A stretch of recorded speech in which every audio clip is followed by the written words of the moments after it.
Hola, yo soy Isaac Vázquez Mendoza y hoy les hablaré sobre el modelos para la dinámica fenotípica bajo la hipótesis del fenotipo mutador. Comenzaré discutiendo la diversidad fenotípica. Un fenotipo es una característica perceptible de un organismo.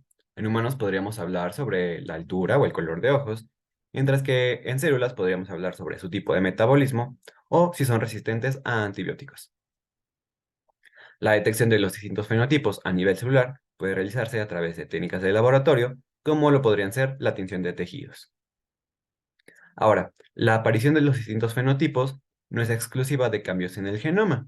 Estos pueden aparecer por factores estocásticos, los cuales carecen de intención y están apoyados por la selección natural, o bien pueden aparecer por factores adaptativos, los cuales son respuestas al ambiente que se desencadenan por los distintos mecanismos de detección de los organismos.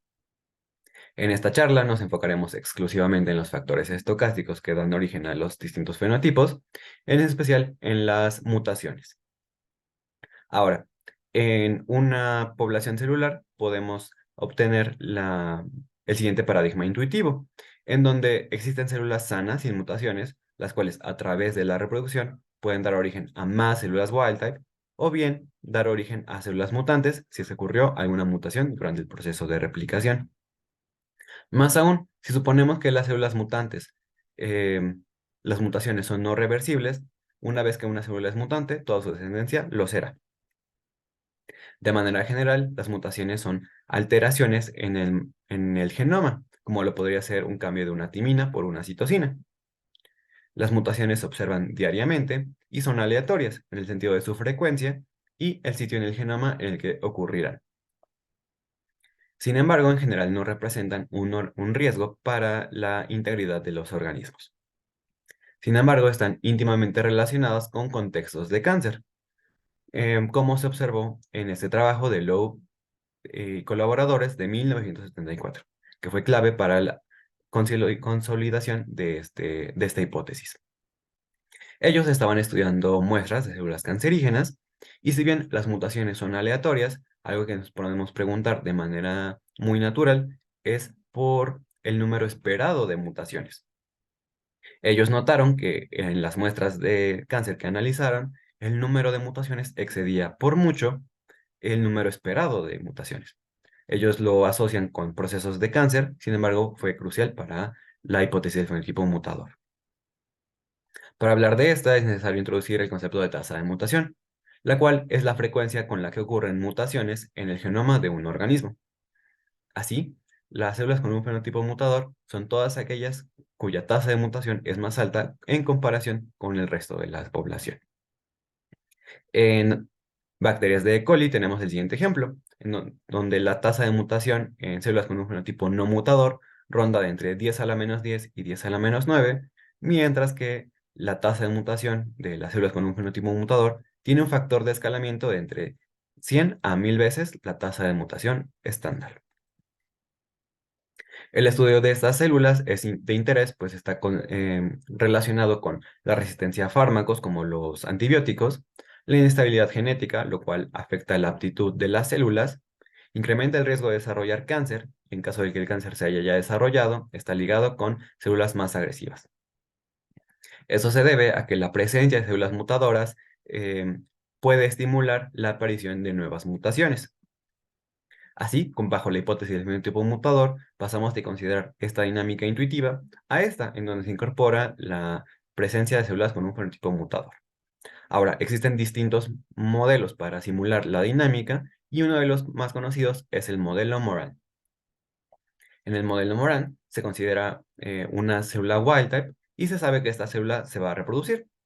Las características de las hijas se em, determinan a partir de criterios usualmente estocásticos y en este punto se elige aleatoriamente cuál de las hijas se va a reproducir. En este caso se reproducirá la célula wild type. Nuevamente las características de las hijas se determinan y procediendo de esta manera nuevamente podríamos ver en algún momento una población similar a esta. Ahora, asociando un diagrama como de árbol genealógico al modelo Moran, podríamos representarlo de la siguiente manera, en donde las ramas del árbol genealógico no están completas, pues no todas las células se reproducen, y si es que se reproducen, no lo harán al mismo tiempo. Analizando este modelo, se obtiene un modelo con muy buena precisión para emular al fenómeno biológico, en donde el tamaño final de la población no resulta condicionado, cosa que sí pasaba en modelos previos a este, y sin embargo se sabe que la ejecución computacional es costosa.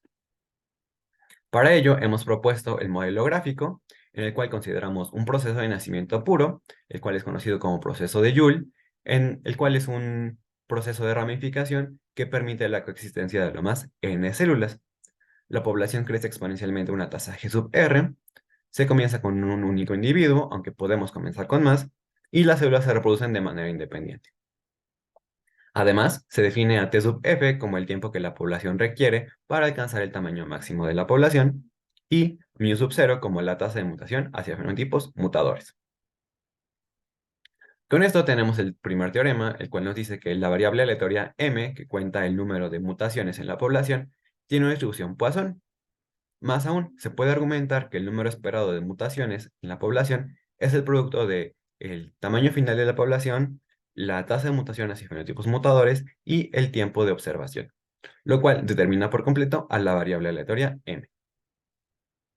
Además, para seleccionar cuáles son las mutaciones que darán origen a células mutadoras, hemos determinado la siguiente función f, la cual al tiempo t denota la población en dicho instante comparada con la población final. Además, se considera el vector aleatorio c. Y para hacer este proceso de detección, se hace algo en esta figura.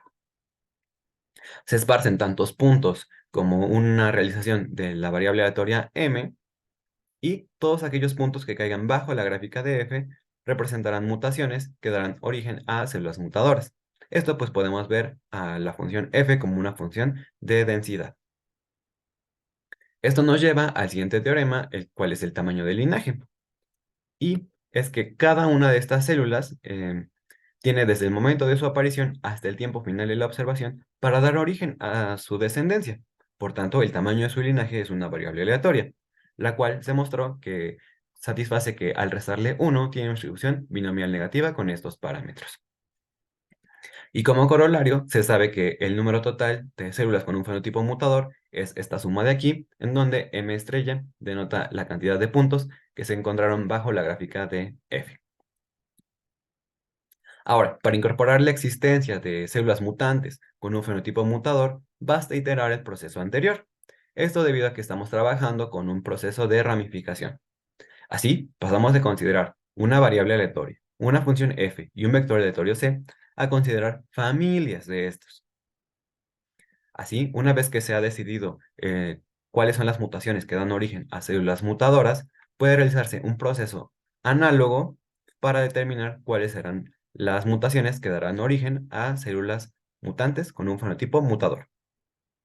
Ahora bien, aplicando el teorema del tamaño del linaje, se obtiene que el número total de células mutantes con un fenotipo mutador es esta suma de aquí, en donde las variables aleatorias x y j tienen una distribución tal que x y j menos 1 se distribuye binomial negativo con estos parámetros de aquí. Ahora, analizando este modelo, obtenemos un modelo conceptualmente sencillo, en el sentido que em, las distribuciones que aparecen son muy comunes de estudiar. El tamaño de población no queda condicionado, al igual que en el modelo Moran, y optimiza el tiempo de ejecución computacional. Sin embargo, no optimiza la relación de producción y uso de información, pues todos los puntos en color azul em, toman tiempo computacional, sin embargo, no se utilizan para mayor análisis. Mm, Así, hemos planteado el modelo basado en el método de inversión, el cual nos enfocamos exclusivamente en el tiempo de aparición de las células con un fenotipo mutador, y no en general en las mutaciones que pueden o no dar origen a estas células. Con este tenemos el tercer teorema, el cual nos dice que la variable aleatoria que cuenta el número de células con un fenotipo mutador en una población tiene una distribución Poisson con parámetro el producto de el tamaño final de la población por la tasa de mutación hacia fenotipos mutadores. Ahora, este modelo hace uso del método de inversión, el cual es un teorema que nos ayuda a simular una variable aleatoria a partir de considerar el concepto de la función cuantil y una variable aleatoria uniformemente distribuida en el intervalo 0,1, en donde la función cuantil es un concepto que generaliza el concepto de función inversa para funciones de distribución.